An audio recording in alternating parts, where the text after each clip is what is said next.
ఆరోపిస్తున్న పరిస్థితి కనబడుతుంది. ఏది ఏమైనప్పటికీ నిర్మల్ జిల్లాలో ఈ కేసు ఏదైతుందో మైనర్ బాలిక అతివేగంగా వాహనం తండ్రికి సంబంధించిన కారును అతివేగంగా విలాస్కి సంబంధించిన తన తండ్రి ఎవరైతే ఉన్నారో అతివేగంగా కారు నడుపుతున్న సమయంలో ఒక వ్యక్తిని ఢీకొట్టడంతో ఆ వ్యక్తి నేరుగా నిర్మల్ టౌన్కు వెళ్ళి కంప్లైంట్ చేశారు. నిర్మల్ టౌన్లో కంప్లైంట్ చేసిన అనంతరం 9/7/2021లో కేసు నమోదైంది. అదే కేసు ఇప్పుడు ఆధారంగా చూపెట్టే ప్రయత్నం చేస్తున్నారు. ఈ అంటే దీని మీద ఏమైనా నిర్మల్ పోలీసులు రియాక్ట్ అవుతున్నారా రవి? ఎందుకంటే ఆ రోజు వయస్సుని మెన్షన్ చేసినప్పుడు ఏమైనా డాక్యుమెంటేషనల్ ఎవిడెన్స్ తీసుకున్నారా లేకపోతే నోటి మాటగా రాసుకున్నారా? దీనికి సంబంధించిన పోలీసులు చెప్తూ ఉన్నారా? సచిన్, దీంట్లో 2 కోణాలుగా మనం విశ్లేషించవచ్చు. ప్రధానంగా అప్పుడున్న అధికారి ఎవరైతే ఎస్ఐ ఉన్నాడో ఆ ఎస్ఐ ఏ విధంగా ఏ ఆధారంగా ఈ ఏజ్ను డిసైడ్ చేశారు, లేదంటే అప్పుడు ఏదన్నా మేనేజ్ జరిగిందా, మేనేజ్ జరిగితే ఏ విధమైన మేనేజ్ జరిగింది, ఇదంతా కూడా అప్పుడున్న ఎస్ఐ మీదకి వచ్చే అవకాశం ఉంది. తను ఎక్కడున్నాడు, తను ఇప్పుడు ప్రస్తుతంలో ఏ స్టేజ్లో ఉన్నాడు, ఎక్కడ పనిచేస్తున్నాడు అనే కోణంలో కూడా పోలీసులు విచారిస్తున్నట్టు తెలిసింది. అసలు ఒకవేళ కనుక ఏజ్ నిజంగానే ఎక్కువ వేస్తే ఎందుకు ఎక్కువ వేయవలసి వచ్చింది అనే కోణంలో కూడా కొంత విచారణ కొనసాగుతున్నట్టు మనకు స్పష్టమైన సమాచారం ఉంది. అయితే ఇప్పటికే పోలీసులు మాత్రం ఒక స్పష్టతకు వచ్చారు. దీనికి సంబంధించిన ఆధారాలు ఏదైతే స్టడీ సర్టిఫికేట్, బర్త్ సర్టిఫికేట్తో పాటు 10th మెమో ఉందో ఇలాంటి ఇప్పటిదాకా మా దగ్గర ఆధారాలు లేవు. ఈ ఆధారాలు అంటే అప్పుడు 10th అంటే దాదాపుగా 7th to 8th మధ్యలో చదువుతున్నట్టు 15 సంవత్సరాల క్రితం అంటే మనం చెప్పుకోవచ్చు 7 నుంచి 8వ తరగతి మధ్యలో ఉండొచ్చు అనే ఒక చర్చ కొనసాగుతుంది. 2026 అంటే అప్పుడు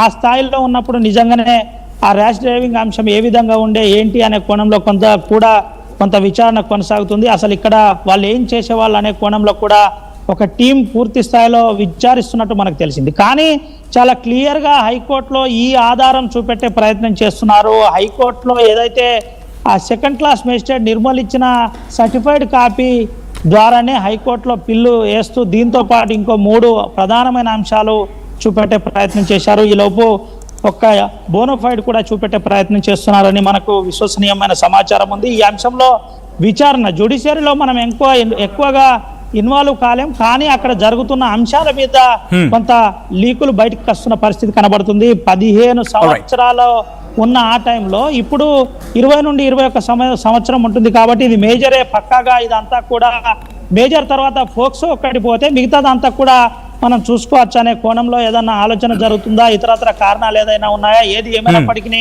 ఇప్పుడు అంతా కూడా ఈ కేసు క్రైమ్ నెంబర్ 34/2026 అంశం ఇప్పుడు చర్చనీయాంశంగా మారింది. ఈ కేసుకు సంబంధించిన ఆధారాలు రానున్న రోజుల్లో ఏ విధంగా ఉండబోతున్నాయి, సర్టిఫైడ్ కాపీస్ ఆర్టీవీ కూడా కొంత సేకరించే ప్రయత్నం చేసింది. మన దగ్గర కూడా కొంత రిలేబుల్ సమాచారం అమ్మాయికి సంబంధించిన బర్త్ సర్టిఫికేట్తో పాటు కొంత ఈ ఛార్జ్షీట్లో ఏం దాఖలు చేశారు ఏంటి అనే కోణంలో కొంత మన చేతికి కూడా వచ్చిన పరిస్థితి. దీనికి సంబంధించిన మిగతా అంశాలంతా కూడా ఆర్టీవీ ఎప్పటికప్పుడు అప్ టు డేట్ చూపెట్టే ప్రయత్నం చేస్తుంది. ఓవరాల్ అంశం లైన్ లో ఉండే ప్రయత్నించండి. ఇదే అంశానికి సంబంధించి హైకోర్టు అడ్వకేట్ ఇమంది రామారావు కూడా మనకి ఫోన్లో జాయిన్ అవుతున్నారు. ఒకసారి ఇమంది రామారావు గారి దగ్గరికి వెళ్ళే ప్రయత్నం చేస్తున్నాను. రామారావు గారు నమస్తే అండి.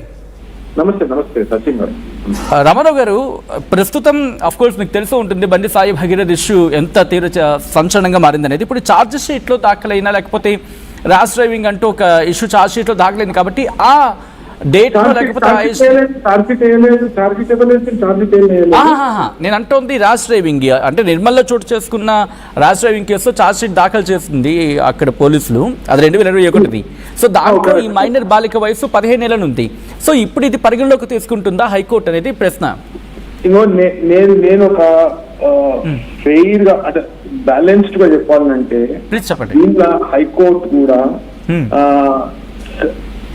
SLP criminal appeal number 163 of 2025 గత ఫిబ్రవరిలో ఈ ఏడాది ఫిబ్రవరిలో ఒక judgement same identical similar circumstances లో supreme court state of Uttar Pradesh versus Anirudh అనే కేసులో ఒక బెయిల్ కు సంబంధించి same identically similar circumstances bail petition వాదించే సమయంలో ఒకవేళ నేరారోపణ చేయబడ్డ వ్యక్తి ఏజ్ ను డిస్ప్యూట్ చేసినట్టు section 94 of juvenile justice act కింద మెడికల్ బోర్డు ఇమీడియట్లీ పరీక్ష చేయించి అసర్టైన్ చేయాలి. ఇప్పుడు మనకు ప్లేయర్స్ విషయంలో చూసుకుంటే చాలా స్పోర్ట్స్ లో మనకు నేషనల్ స్పోర్ట్స్ కోడ్ అని ఒక కోడ్ ఉంటుంది. నేషనల్ స్పోర్ట్స్ కోడ్ ఏం చెప్తుంది అంటే సర్టిఫికేట్లలో డిఫరెన్స్ ఉన్నప్పుడు, ఇప్పుడు ఈ అమ్మాయికి ఎవరైతే విక్టిమ్ ఉన్నదో ఆ అమ్మాయి 2 బర్త్ సర్టిఫికేట్లు ప్రొడ్యూస్ చేసింది. ఒక బర్త్ సర్టిఫికేట్ అనేది కేవలం ఈ కేసు పెట్టనీకనే తయారు చేసిండు అనేది ఎవరు పిటిషనర్ వాదన. వాదన వాదన ఇదే చెప్పడం జరిగింది.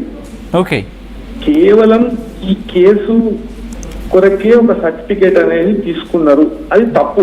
ప్రాథమికంగా 2 సర్టిఫికేట్లు, ఒక వ్యక్తికి 2 సర్టిఫికేట్లు ఉండడం, అది కూడా కన్ఫ్లిక్టింగ్ సర్టిఫికేట్లు ఉండడం అనేది ఒక నేరం. అయితే ఈ అండర్ ఏజ్ డ్రైవింగ్ కేసు విషయానికి వస్తే గతంలో 2021లో పోలీస్ రికార్డ్ ప్రకారం ఒక అండర్ ఏజ్ డ్రైవింగ్ కేసు ఒక మైనర్ మీద అభియోగం మోపబడ్డది. ఆ అభియోగంలో పోలీస్ వాళ్ళు ఇన్వెస్టిగేషన్ చేసినాక చార్జ్ షీట్ లో వేసారు 304 ఆఫ్ 2021. దాంట్లో ఈ అమ్మాయి ఏజ్ 15 అని చూపెట్టి, అవును, అయితే 15 అని చూపెట్టినప్పుడు 21కి ఎంత అవుతుంది ఆమెకు? ప్లస్ 15+5. అంటే బహుశా నేను అంటుంది ఏంటంటే బహుశా ఇక్కడ పోనీ కనీసం అట్లీస్ట్ కండిషన్స్ తీసుకున్నటువంటి 21 ఎండింగ్ అనుకున్నాం, అండ్ 21లో బహుశా ఎండింగ్ అనుకుంటే డిసెంబర్ పోనీ 4 years అని అట్లీస్ట్ అంటే అరౌండ్ 19+ అయితే ఉంటాయి ఈజీగా, ఒకవేళ ఛార్జ్ షీట్ని తీసుకుంటే కనుక. Right, correct. అయితే మనము దీంట్లో ఇప్పుడు గతంలో ఈ ఉత్తరప్రదేశ్ కి సంబంధించిన కేసు కాబట్టి సుప్రీం కోర్టు అన్ని స్టేట్స్, ఉత్తరప్రదేశ్ ఒకటే కాదు, దీన్ని ప్రామాణికంగా తీసుకోవాలి, పోలీస్ ప్రామాణికంగా తీసుకోవాలి అని చెప్పడం జరిగింది.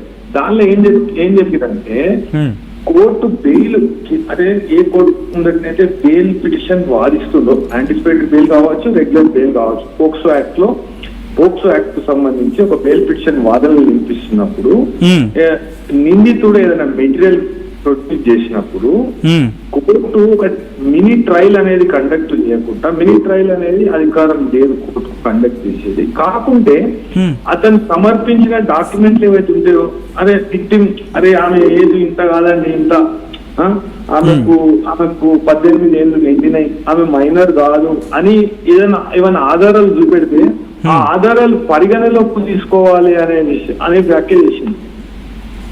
అది లా, సుప్రీంకోర్టు చెప్పింది ఒక చట్టం, ఒక శాసనం.